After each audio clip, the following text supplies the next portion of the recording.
Next है systematic circulation. Systemic circulation क्या होता है? देखो, दो तरह की सर्कुलेशन हमारी बॉडी में मिलते हैं, ठीक है, दो मिलते हैं, पल्मोनरी सर्कुलेशन और सिस्टमिक सर्कुलेशन। कितने सर्कुलेशन हमारी बॉडी में मिलते हैं? दो, टू टाइप्स के होते हैं।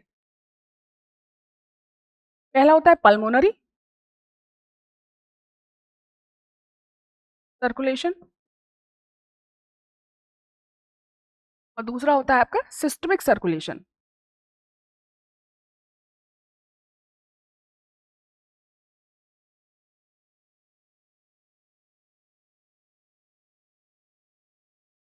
ठीक है, पल्मोनरी सर्कुलेशन लंग्स से कैरी करते हैं ना, कि लंग्स में जो ब्लड आ रहा है ऑक्सीजनेशन के लिए, लंग्स में जो ब्लड आ रहा है ऑक्सीजनेशन के लिए, और लंग्स से ऑक्सीजनेटेड होकर कहाँ जा रहा है? हार्ट में जा रहा है। ठीक है, ये तो क्या कहलाएगा आपका? पल्मोनरी। मतलब हार्ट में लंग्स में आया ब्लड, उसके बाद लंग्स से क्या हुआ? ऑक्सीजनेशन हुआ, और उसके बाद वो कहाँ चला गया? हार्ट में चला गया। फिर हार्ट से कहाँ गया? बॉडी टिश्यू में। फिर वापस डीऑक्सीजनेटेड ब्लड आपका कहाँ गया? लंग्स में। लंग्स से वापस ऑक्सीजनेशन होकर कहाँ है? हार्ट में। ठीक है, तो जब हम लंग्स की बात करते हैं तो लंग्स का अगर रिलेशन देखेंगे तो पल्मोनरी, और सिस्टमिक यानी कि हार्ट से बॉडी टिश्यू, हार्ट से बॉडी टिश्यू।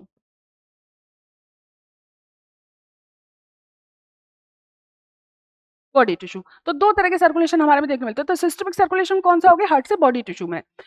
तो वहां पे कैसे जा रहा है? ऑक्सीजनेटेड। यहाँ कैसा डीऑक्सीजनेटेड चल रहा है पल्मोनरी में, वहां कैसे जा रहा है? ऑक्सीजनेटेड ब्लड जा रहा है, हार्ट ऑक्सीजनेशन होकर आया हार्ट में, लंग से ऑक्सीजनेशन होकर आया हार्ट में, हार्ट से ऑक्सीजनेटेड ब्लड कहाँ जा रहा है? आपका बॉडी सेल्स में और बॉडी टिश्यूज में।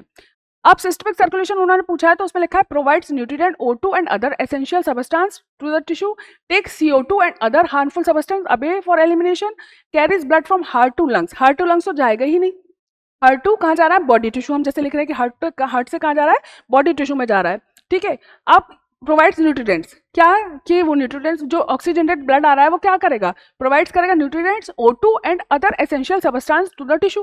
बिल्कुल सही लिखा है। Take CO2 and other harmful substance for elimination. अगर हम देखेंगे इस तरीके से, अगर हम डायग्राम बना के देखेंगे कि ये हार्ट से आया, ठीक है, ये क्या है? हमारी सिस्टमिक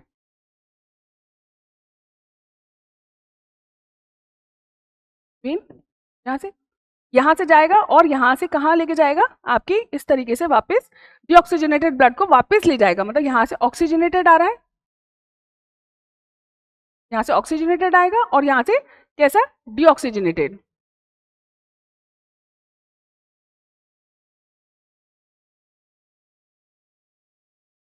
डीऑक्सीजनेटेड और क्लीन कर देते हैं।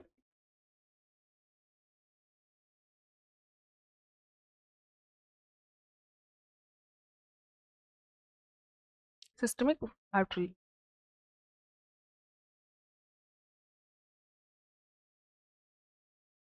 वेन, और यहाँ पे सिस्टमिक। इस तरीके से अगर आप बनाएंगे इस डायग्राम को तो और क्लीन कर लेते हैं। चलिए एक बार,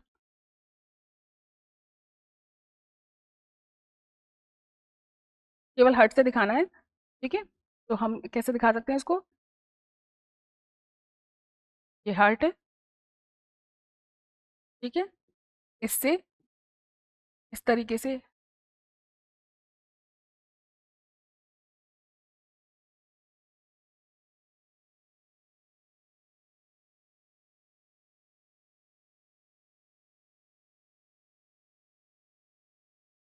वापस कहाँ जाएगा? ये आपका लंग्स में, ठीक है। तो ये इस तरीके का चलेगा। तो यहाँ पे ये क्या चीज कहलाएगी आपकी? ये कहलाएगी आपकी सिस्टमिक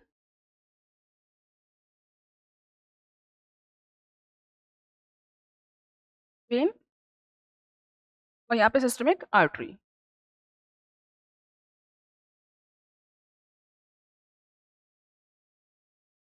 ये क्या लेके जा रही है? ये ऑक्सीजनेटेड,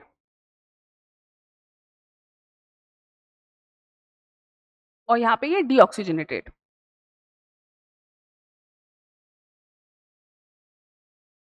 ठीक है, डीऑक्सीजनेटेड। तो अब हम यहाँ देख रहे हैं कि यहाँ पे क्या कर रहे हैं कि ये भी चीज हो रही है और ये दोनों कंडीशंस हो रही है कि क्या कर रहा है कि ऑक्सीजन भी दे रहा है, न्यूट्रिएंट्स भी दे रहा है, उसके बाद वापस डीऑक्सीजनेटेड ब्लड को यानी कि CO2 को वापस कहाँ लेके जा रहा है? लंग्स पे लेके, harmful away to elimination lung में लेके जा रहा है। तो ये इसमें हम दोनों कंडीशन बता सकते हैं कि दोनों बोथ A एंड B सही है, ठीक है।